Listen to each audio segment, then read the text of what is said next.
In today's podcast, we have Charley Wininger, author of Listening to Ecstasy, and New York City-based psychotherapist who calls MDMA the superglue to his relationship. Enjoy.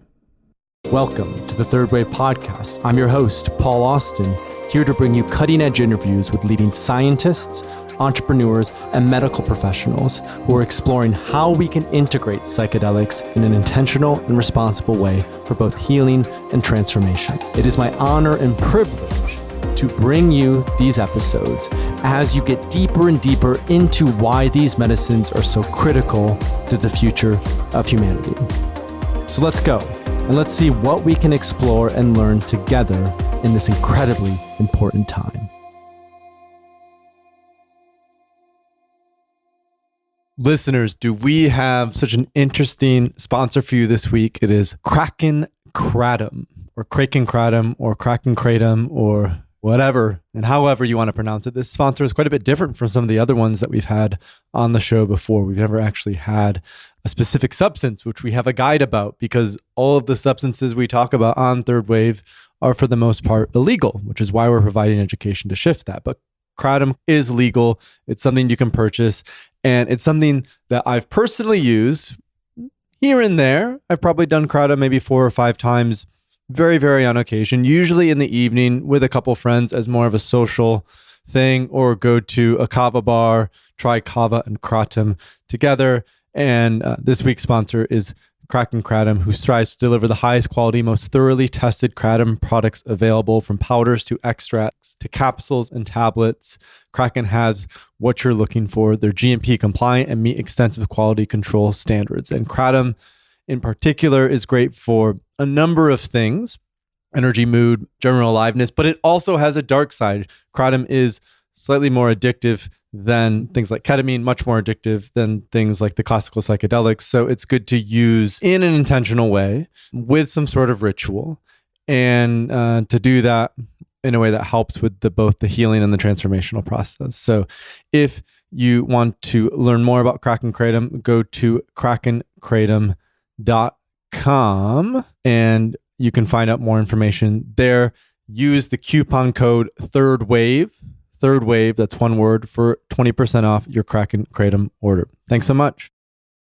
And this podcast is sponsored by Mind Bloom. Legal psychedelic medicine is here, and it's available through Mind Bloom. Mind Bloom helps you transform your life with safe, science-backed psychedelic therapy. If you're looking for your depression or anxiety breakthrough, Mind Bloom provides a fully guided and clinician-monitored experience tailored just for you. Some clients see results as soon as 24 hours after their first session. Mind Bloom is, in fact, our first official partner here at Third Wave, and a company and organization that we support. In fact, I'm going to start my own Mind Bloom experience in the coming weeks, and will write about my experience going through ketamine therapy to address both cannabis addiction and general anxiety. The cannabis was to cover up the anxiety, and I can't wait to share my own transformation with you. So, Third Wave Podcast listeners, you get $50 off your experience today if you use the promo code ThirdWaveIsHere. Reach your full potential at mindbloom.co. Hey listeners, as always, I'm your host, Paul Austin, here with another episode of Third Wave's podcast.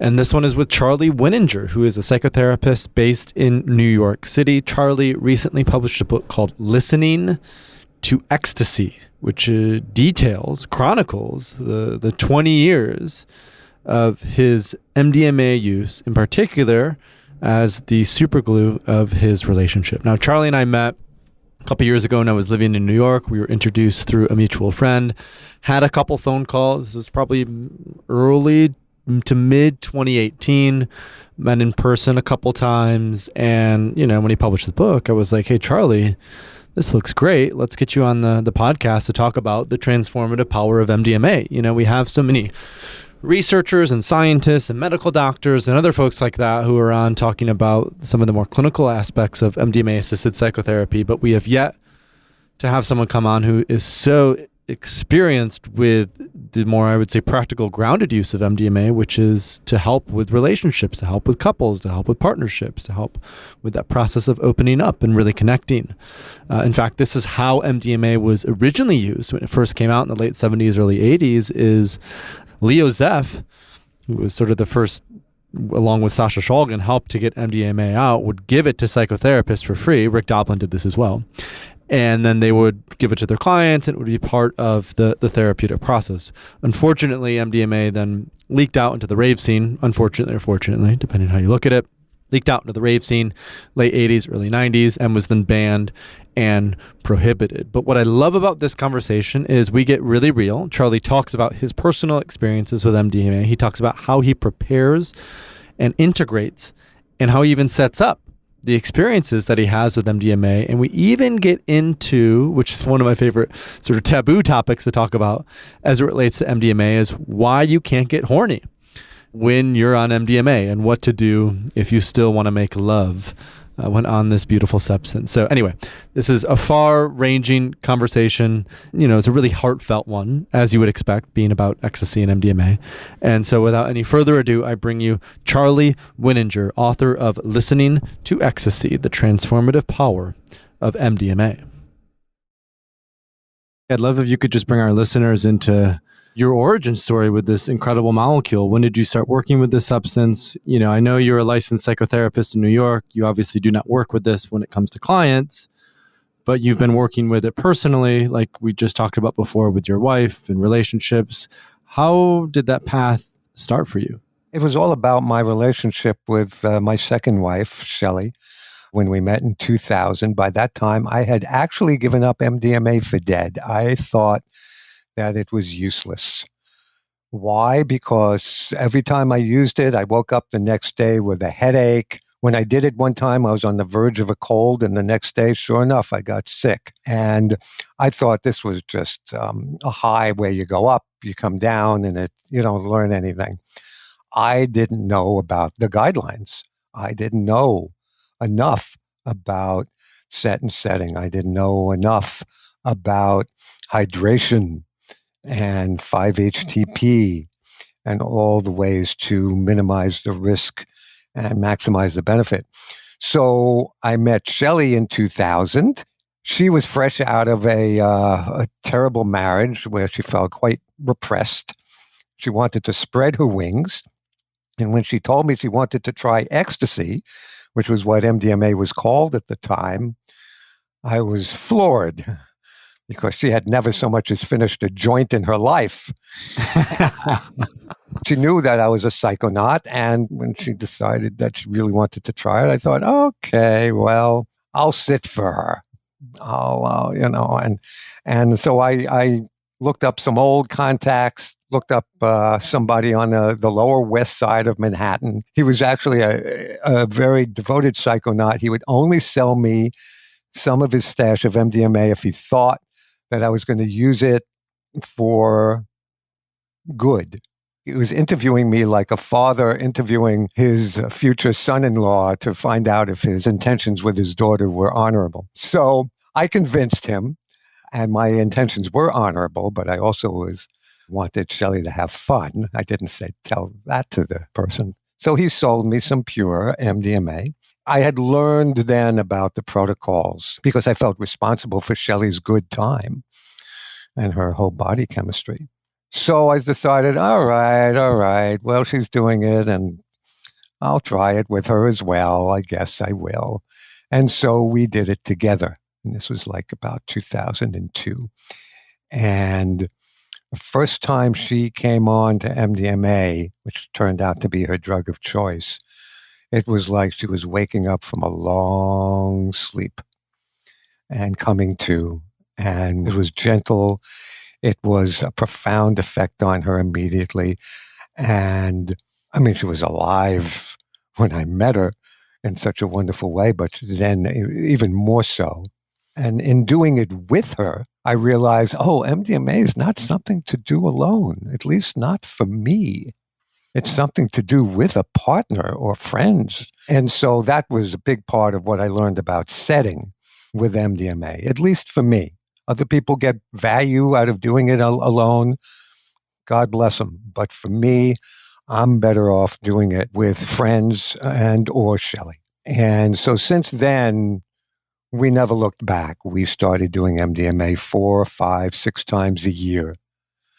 And by this time now, I've done it about 70 times and have never had a bad experience. Wow. Not only have you never had a bad experience, but you've had probably some incredible, amazing, beautiful, out of this world experiences. Oh, yes. Things that have been incredibly transformative. What's that trajectory been for you? You know, you've been working with it now for about 20 years in this sort of intentional, recreational, responsible way. You've been doing it, you said, with largely within relationship, you know, whether it's with your wife or with friends. How have you changed and grown and evolved as a result of working with MDMA? How many hours of this interview do you have? Infinite. Just one. Just one, Charlie. Oh, my goodness. Well, I mean, that's what the book is about. So it's really how Shelley and I entered this sort of forbidden world of psychedelic drug users and back in the aughts and found this world to be enchanted. And it opened my life, our life, to friendship and fun and freedom and a whole curriculum of knowledge. What it's taught me, mostly on a very personal level, I don't know if you could relate to this, but I'm somebody who spends an inordinate amount of time in his head. I must generate 10,000 thoughts a day in my mind, and many of them not good for me, you know, self-deprecating thoughts or worries and frets of all sorts. And there's so much to worry about in this world. So MDMA taught me, yeah, you want to worry, but take a look at your life. How many of your worries have really come to pass? How many of these frets and concerns have turned out to be valid and true? How about how good your life has been? If you look at your life, Charlie, this is what it was saying to me. Look how incredibly safe you've been in your life. Yeah, you got mugged a few times when back in the 60s in the East Village, but you never, you got frightened at that time and bad things happened to you like they happen to everyone. But basically, you've lived a safe and sound existence and you've thrived. So what's all this worry about? Let me teach you how to not only relax, but how to feel wonderful and how to remember how wonderful your body can feel and how to remember how young your body can feel, even though you're over 50 years old or over 60 years old. I can remind you of what it's like to dance and feel like you're 30. I can remind you of what it feels like to have this kind of vitality. And then you can keep this after you come down and remember it. Because if you learn how to anchor it in your body, which is a technique, you can draw on it in the coming days, weeks, months, and years. And on top of that, I found the effects of these roles to be cumulative. Over time, it really helped me see that, life can be a joyful thing. MDMA and Shelley both taught me that life can be a joyful thing. The combination. Yeah, and Shelley is much like MDMA. So that's a whole other story. And I think, to your point, MDMA is love in many ways, right? It is a substance more than any other substance that's commonly known at this point in time, whether we're talking psilocybin or ayahuasca, even something like LSD. MDMA is just pure heart-opening love. I mean, this is why we call it an empathogen, not a classic psychedelic. Right. It's an empathogen, meaning it helps you feel empathetic with those around you. And that's a form. Empathy, of course, is a child of love.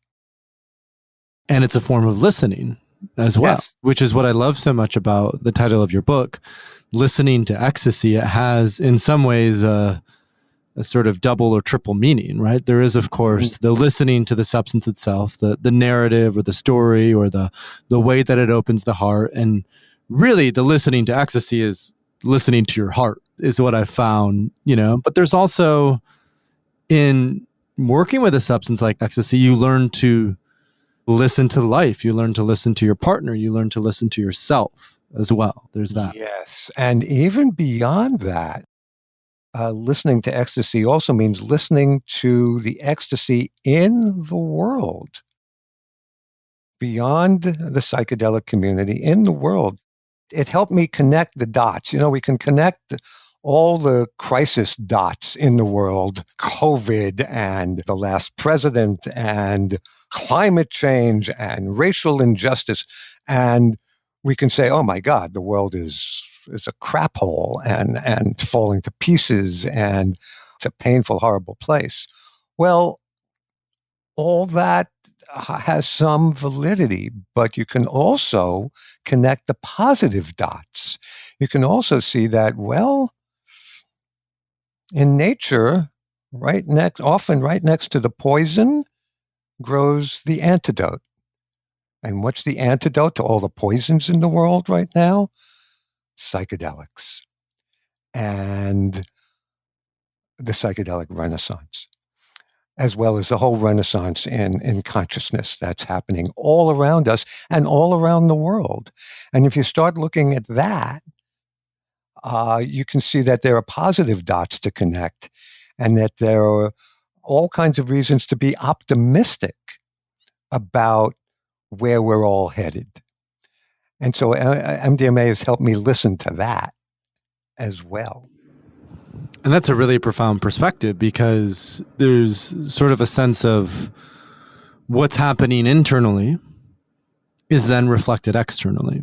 Right? And this is even what we know from clinical research around MDMA, that the reason it's so helpful at healing PTSD, as an example, Yes. is because it interrupts and dampens the fear response from the amygdala, which allows someone to feel fully safe. And once they feel that sense of safety, and that sense of safety is integrated with psychotherapy afterwards, then all of a sudden they feel like, I feel safe inside, and now the world feels like a safe place. And I think that's what you're talking about as well. It's when we work with these substances, in particular with MDMA, we are able to let go of a lot of that fear.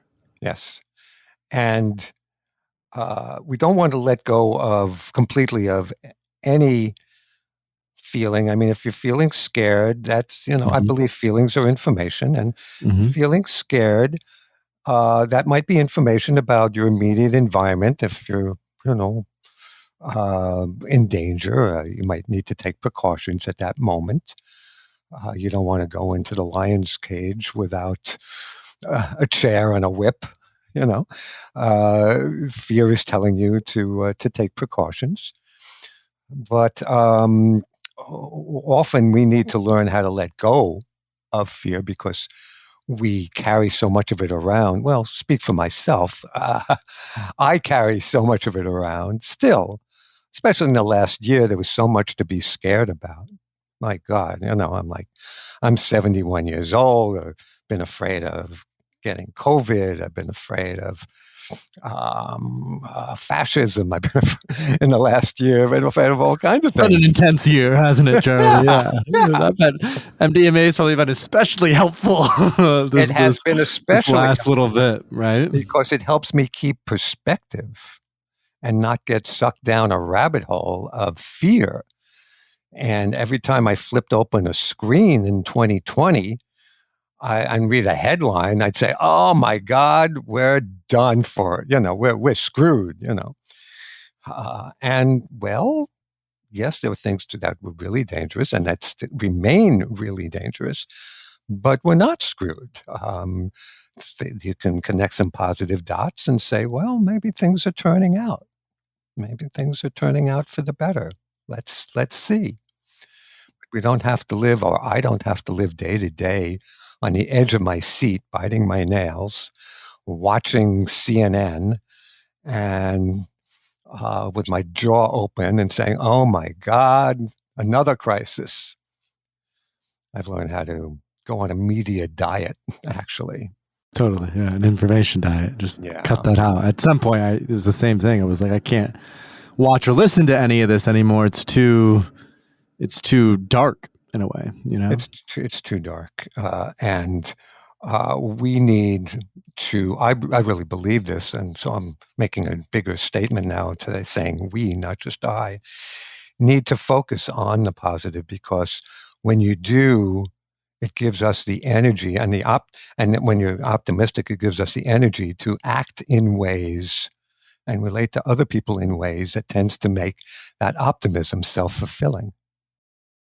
Yeah, I recently read a book called Letting Go, A Pathway to Surrender by Dr. David Hawkins. I don't know if you know David Hawkins. He also wrote Power versus Force, which I think is his most well-known book. He's a medical doctor and wrote a lot about enlightenment and the sort of process of nirvana and the self and all that. And in Letting Go, he talks a lot about this scale, and it's a scale of 0 to 1,000 that your sort of level of consciousness is on. And anything that's 200 and above comes from a place of courage, comes from a place of optimism, comes from a place of I can do, we can do.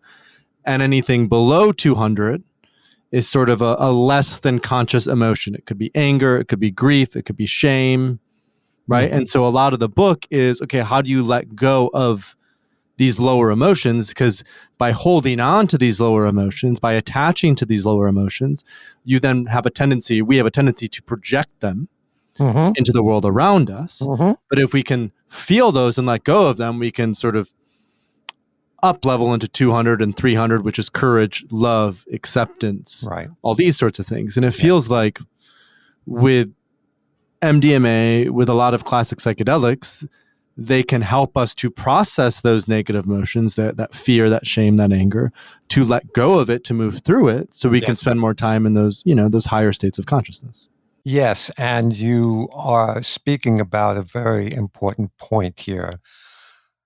We don't want to do what is known as spiritual bypassing, where you say, okay, I'm going to not feel my fear anymore. I'm not going to feel my shame or my anger anymore. I'm going to rise above it. That doesn't work. And we might have met people in our lives who think they're also holy and enlightened, and they're just as screwed up as anyone else. No, you have to go through it. You have to feel the feelings, process the feelings. And I think the best way to do that actually is with help from another human being, a therapist, a spiritual counselor, or whatever, meditation teacher, and learn how to process the feelings and then learn how to let them go. That's so key. And that's what he talks about, is we have a tendency to repress or suppress these emotions. Repressing them is conscious, suppression is unconscious. And a huge part of evolution, of raising our consciousness, is not repressing or suppressing, but feeling it, allowing it to come up, and then letting go of the feeling as it moves through us. That's right. That's right. So to sort of transition and evolve our own conversation, one thing that I'd love to dive a little bit into is sort of brass tacks about MDMA. And MDMA, I'm noticing in my circles, is becoming much more commonplace in terms of for relationships, for couples, for my own work. Yes.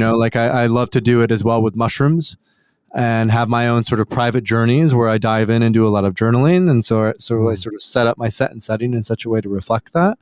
But what I'd love to learn a little bit more about is sort of how you set up these ceremonies, how you set up these MDMA sessions.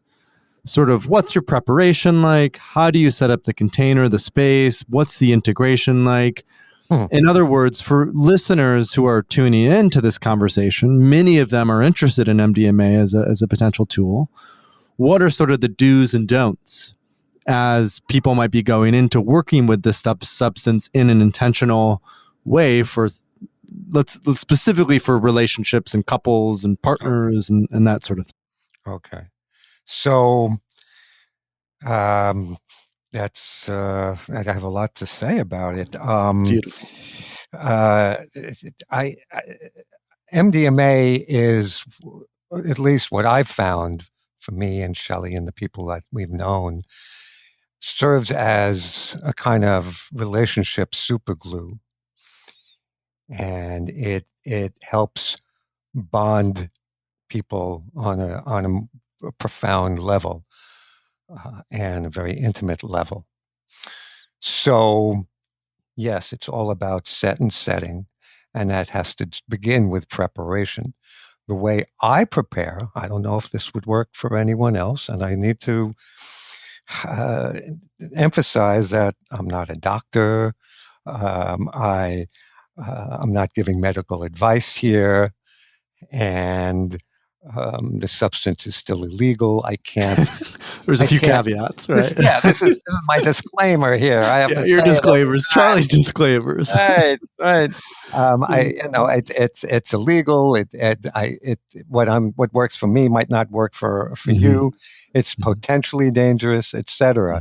And not everyone should do it because there are medical contraindications for people who have heart disease or are pregnant, or have bipolar disorder or epilepsy, and there's a few others as well, which I spell out in the last chapter of my book about responsible recreational use.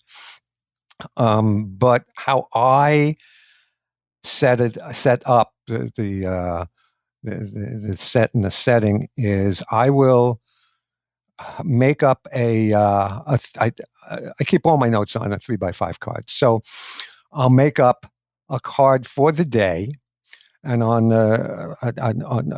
make a 3x5 card on the long on the long side of the card. I'll have a column which will be devoted to all the ingredients that I'll set up for the day: MDMA, 5-HTP, sufficient water, chewing gum, anything I might want to taste, anything I might want to smell, any music I want for the day. I'll just have a list of all these things, and I will set them up beforehand and have them, if I'm doing it at home with Shelley, we'll have them on the table there. And so whenever we want something, it will be right there. And also on this card, I will, and I excuse me. So just to step back a moment, what will go on this card will be informed by what went on prior cards on prior rolls. So I'm always learning. There's a cumulative sort of motion to it. It's a matter of continuous improvement. So, so I'll look at prior journeys and what I had on those cards, and I'll write down all the possible things we could do that day if we wish, like stretching, like yoga, like dancing, like lovemaking, like taking a wonderful shower, or speaking together about this, that, the other thing. I'll have a whole list there in front of me, which I will refer to from time to time during the roll if I wish. This is just backup in case I feeling like, okay, where am I on this journey today? Let me look at my list here and see if there's something that I want to do that I've forgotten. So it's like a map on a 3x5 card. And of course, I'm only, as part of the setup, I'm only using pure MDMA, only. I test it when I buy it, because only will get it from somebody who will allow me to do so. I will only buy pure. I have a scale, so I know exactly the amount. And for me right now, at this age, I found less is more. So I only do 65 milligrams here. And it works That's it. it works like a charm. It's amazing. I thought my days were Wow. done because I would do 100, 110, 120, and I'd zip right past the sweet spot within seconds, and I'd get too much neurotoxicity, and my jaw would hurt. And I thought my days were done until I realized, no, less is more. But it's because of age. As you get older, you become You're more more sensitive. Yeah, yeah. Okay. I was say last time I did 200 milligrams. I did 120, Mm-hmm. and then an hour and a half later did another 80, sort of like the MAPS protocol. And that felt a little intense, but to do only 665 is... It's amazing for me. It's amazing. Yeah. And so I don't roll hard like I used to. I'm not sweating, I'm not, my heart isn't beating out of my chest. That's not what I'm looking for. That could be good for some people. It's not what I'm looking for. What I'm looking for is that wonderful feeling of elation that I feel physically and emotionally, of just complete and utter peace, serenity, and well-being. That's what I'm looking for. And for me, right now, 65 milligrams, and for Shelley, 100 milligrams does it. And then we'll boost halfway into the journey. But to connect with another 65, or is that no? I still boost with like 50 or 60 after her 100. Okay. I'll just boost with little bumps of 10 each. Okay. That's what keeps me there. And it works like a charm for me. So everyone's different. You have to experiment with on yourself. About this card I have, which I call sort of a menu card for the day, I'll have it all at the ready, but I'll put it aside because I'll let the medicine do the talking. I'll let the medicine lead and tell me and Shelley what we want to do during the day. And often it's just sit and talk, or just have our own little cuddle puddle, or envision what we want in our future, what we want the apartment to look like, where we want to eventually live in years from now, what we want our life to look like. It's wonderful because I feel like when we're high on MDMA, it's like climbing the mountaintop and looking out at the view of where we've been, where we are, and where we might want to head. It's such a wonderful place from which to have perspective, and so we use it for that. And music is often a part of our journey, and I love to dance, and so does Shelley. Or we'll just sit and listen and listen and listen. And as we're coming down towards the end of the journey, we segue into the most delicious part. Because as we're coming down, we realize, okay, the MDMA is ebbing. What's the best thing we could do now? And the best thing we can do at that point is go and make love. And I don't know about you, Paul, and I'm getting a little intimate here. I love it. But it's difficult for me to maintain an erection it is. on MDMA. Mm-hmm. So, but as I'm coming down, and then when I smoke a little cannabis, a little sativa, and I call that combination Sextacy. Because then... The Sextacy. I like that, Charlie. That's good. So, and then with a little help from some Cialis, we have a blast going into the night. And so we keep that journey going in an erotic way for the rest of the night. And we have it's really the the climax, so to speak, to the entire experience. In many ways. That's right.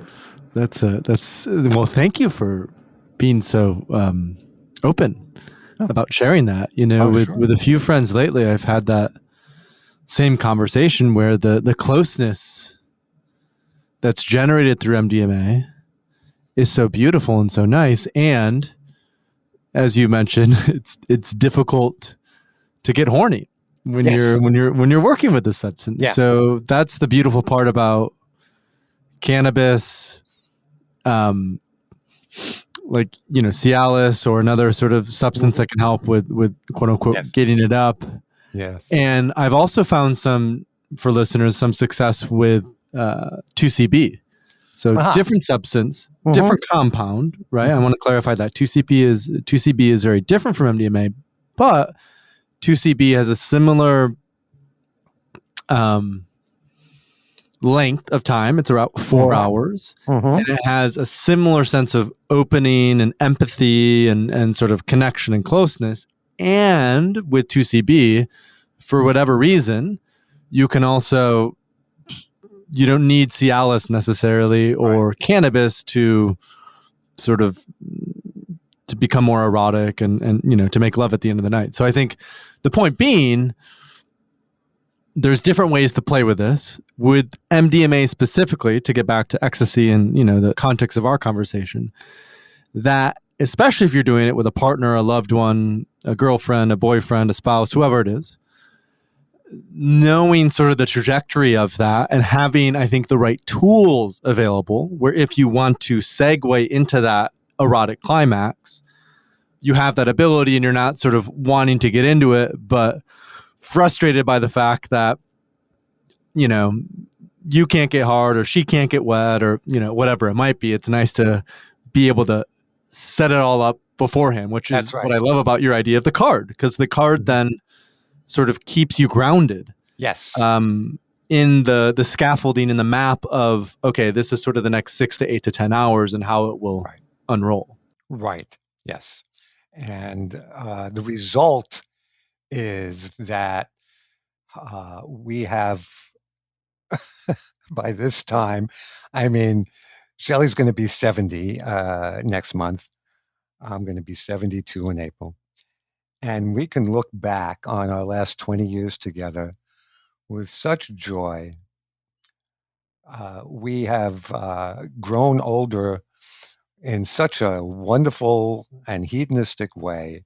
And our relationship has taught us that fun and play and joy can in themselves be not only bonding experiences, of course, but transformational experience. But this is where we have a blissful relationship. And it's not like we're blissed out all the time, where we spend the overwhelming amount of our time sober, but we have such wonderful memories and such wonderful bonding in our bodies from all these experiences that it's just a joy to wake up in the morning and look at her and hug her and give her a good morning kiss, and it makes my day. That's so beautiful. That connection, the closeness that's evolving through that. Now, yes, and I like to call MDMA the chemical of connection because it really does that. It helps us connect with ourselves, of course, and with the people in our lives and the world at large. It's really a wonderful medicine for that. So one topic of conversation that's been fairly big in psychedelics is integration. And you touched on this a little bit, but I would love if you could bring us deeper into what is your integration process for MDMA. It sounds like, you work with this 4, 5, 6 times a year. You've done this between 60 and 70 times over the last maybe 15 or 20 years. How do you perceive integration? How do you approach integration? Is it something you do intentionally? Is it something that just sort of unfolds? What's your sort of... For me, it unfolds because of the two things that are woven into my life. which is psychotherapy. I'm in psychotherapy myself, as well as that I am a therapist. So I see my therapist every week. So I'll integrate an experience there. And I also integrate it by writing. Writing this book was a wonderful way to integrate my experiences and help concretize them in my being by writing about it and giving it away to the world. And I believe that a wonderful way to integrate such an experience is by serving others. It's not the only way, of course, but it's one wonderful way to do that. Because that's what we feel when we're working with these substances. Yes. With MDMA, we feel that sense of, again, the connection, and how when we serve others, it's a mirroring. It's what goes around comes around. It's a boomerang effect when that happens. It is, but it's also that these medicines, MDMA and the psychedelics, teach us or teach me that it's not just about me. I'm a small part of a huge cosmos, and I am part of it. And other people are all part of it, and I have more in common with everyone on this planet than I have differences. And what I have in common is more important than my differences. So I'm part of everyone and everything. And so for me to just then want to give what I have to people, it just comes naturally, and it brings its own joy, of course. Now let's talk a little bit about your background as a psychotherapist, because we haven't touched on that too much. And I think that's a really important part of this formula, part of your story. You know, you're not just a businessman or a artist or a software developer or an engineer, or, you know, name your other dozens and dozens of jobs that are out there. You're actually a trained psychotherapist. You're a certified psychotherapist. Mm-hmm. And what we're learning from all the research that's coming out about psychedelics is it's much more about the psychotherapy than it is the psychedelic. The psychedelic, the MDMA, that's the opener, that's the catalyst. Yes. But the long-term benefit comes from the psychedelic assisted psychotherapy part. So, yeah, just would love to hear your thoughts on how has your psychotherapist training prepared you for this? How is that relevant to your own sort of story about talking about MDMA and talking about ecstasy? How has that helped you to integrate your insights? All those sorts of things. Well, I've been a therapist for the past 30 years, and MDMA has helped me become a better therapist, for one thing, because it's an empathogen. It's helped me develop my abilities for empathy. So what I'm giving in that therapy room to an individual or a couple, I'm trying to, in a sober way, because I don't do medically assisted therapy, unfortunately. I look forward to the day that I can legally do so. But what I'm trying to replicate in that room is that MDMA experience of safety. And I try to not only be empathetic, but to listen and to be receptive and to give the person an experience that I am completely open to what they're saying, and demonstrating that by letting them know what I'm hearing, or letting them know what I'm perceiving, and checking out with them, is that true? Is that real? Is that really what you're feeling? Is that really?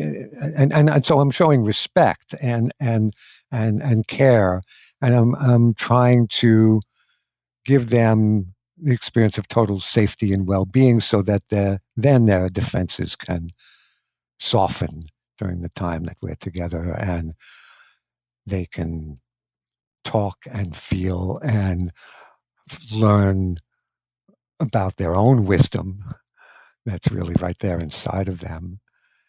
And also maybe connect with me in a way that they don't generally dare allow themselves to connect with people, and understand that that's possible for them once again.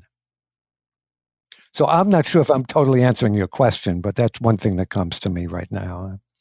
Why is safety so important? when it comes to either MDMA or just the healing process from a therapeutic perspective? Well, that's a good question. When we don't feel safe, our bodies are, it's simple chemistry on one level. Our bodies are flooded with stress hormones, cortisol and adrenaline. We get into fight or flight mode. The sympathetic nervous system takes over. And so we're ready to fight or freeze or fly or flee. And that's not a good place to do therapy. And it's not a place where you're going to generally grow. You're in survival mode. So safety helps us, to use Julie Holland's term, flip into the parasympathetic system, where we get more of the oxytocin in our bodies and the dopamine and, of course, the serotonin, so we can feel safe and therefore open. So much of what I encounter in the therapy room is with couples. Half my practice is couples. They come in and they no longer feel emotionally safe with that person. In the past, it would be 50 years ago or more. There was a woman might complain of physical abuse. I don't hear too much of that, at least not in the clientele that comes to me. But I do hear of emotional abuse, and it goes both ways, from men to women, from women to men, from men to men, from women to women, in the couples that I see. And so they no longer feel safe with this person. And if they don't feel safe, then they're going to go on the defense, they're going to go on the offense, and discussions are going to spiral into arguments, are going to spiral into fights. And then the fight's going to be about the fight. And they're going to forget what the discussion was all about. And I have to break into that cycle and have them start to feel a little safe, at least with me in the room, so that they can start reconnecting with each other. Because that's when the ego defenses drop. That's when the rigidity drops, right? That's when we're able to feel like we can be fully seen, when our heart can really open. If we don't feel safe, it's hard to allow that connection. And with couples, if we don't feel safe, what we're trying to do is convince the other person that I'm right and you're wrong. And I can prove it. This argument that we're having, I'm right and you're wrong. And they make that the most important thing. And of course, that's all ego involved. And like I like to tell couples, you can be right or you can be happy. But you can't have both in a working relationship. If your priority is to be right, then you're in for a hard time. And so, from your perspective, then, how does MDMA within a couple's relationship help with those disagreements or help with snafus that might come along the path in a relationship?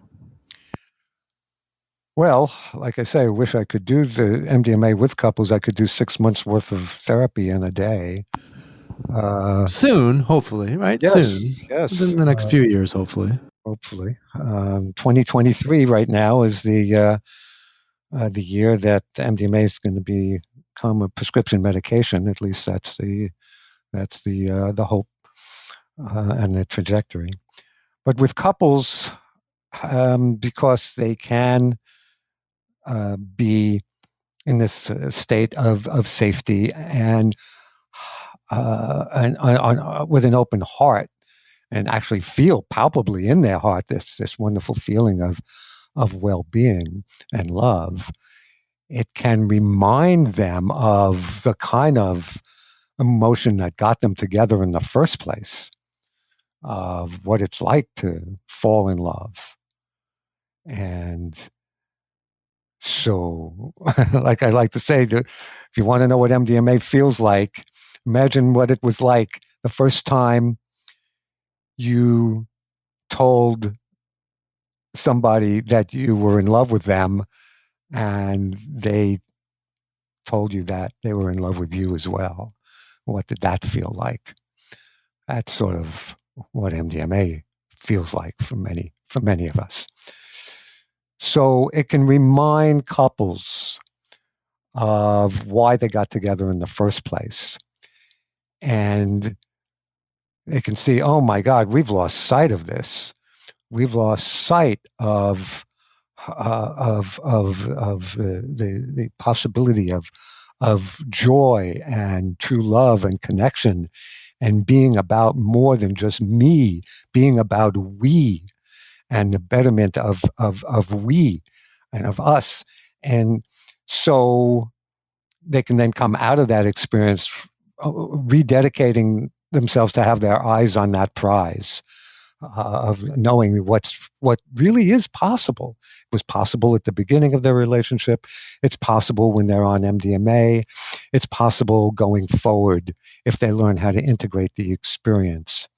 And because often what couples will do would be they get into, when they feel more safe, they get into a more vulnerable place where they're open and they're more willing to share what's beyond or beneath the anger and the resentment, which is often fear and hurt, which of course are more vulnerable feelings to share.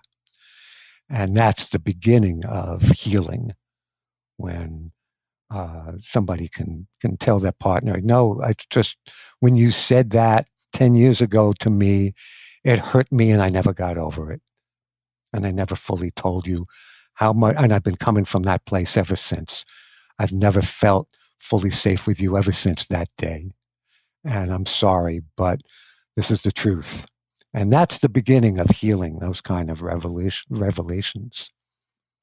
Which is why it's so attractive to consistently work with a substance like MDMA, to consistently enter a container as a couple, to be able to talk about these things, to be able to process these difficult emotions, because oftentimes in a normal conscious, ordinary conscious state, we have sort of I don't know if I can say this, or I don't know if they're going to get offended, or I don't know how they're going to react. Whereas when we're both under MDMA, there's just a sense of, I understand that it's coming from a place of love, coming from a place of understanding. I understand that it's coming from a place of what's best for both of us. And let's talk about those difficult emotions. Let's talk about the anger, the fear, the shame, the guilt, the whatever it is. Yes. And that way those are out in the open and they can be processed and talked about and integrated rather than repressed. Right. Which then informs anger and, other conflicting emotions. That's right. Yes, exactly. Exactly. That's why in the early days, before it was illegal, the first people that Sasha Shulgin gave this to, beyond his little Pikal group, were psychotherapists in Northern California. And they started realizing that, oh, I could give this to my couples. The first name they gave it was empathy. And so, because that's, of course, what it induces. And it was really for couples therapy that its first therapeutic use was for couples. Do you remember why they also called it Adam? I think it was a take on the initials, MDMA. It came from working with those initials. And also maybe because it made some people feel like what it was like to be in the Garden of Eden. Sort of that original innocence. Yes, exactly. That feeling of pure love and safety and connection and yes, that feeling. Yeah. Well, Charley, it's been such an honor to sit down and interview you, to learn more about your personal journey with MDMA, how that's related to Shelley, your wife, and the evolution of your partnership these last 20 years. Your insight and sort of the many lines that you toe make a conversation like this so easy and open and transparent and funny. And so I just want to thank you for not only taking the time to pop on and talk about your experiences in your book, but I think more importantly, just writing this book being so public about this, it feels like you've inspired another layer evolution of conversation around MDMA that takes it outside of that purely clinical approach and helps remind people, hey, this is sort of the another element of MDMA's potential and how it can in particular help with couples and relationships, because yes, we have a mental health crisis and we have a crisis with PTSD, but we also have a relationship crisis. Oh, and yes. MDMA can really help with, as we just talked about, being that super glue for a beautiful bond. And of course, now during the time of a pandemic, if a couple has a problem, now it's writ large in their home because they've been quarantined for way too long for their own, for their own comfort. And so, yes, I like what you're saying. We have a relationship crisis. We've had it before COVID, but we certainly have it now. And, Valentine's Day is coming up, and rumor has it, Paul, that Cupid's arrow was laced with MDMA. Really? Tell us more about that. Oh, yes.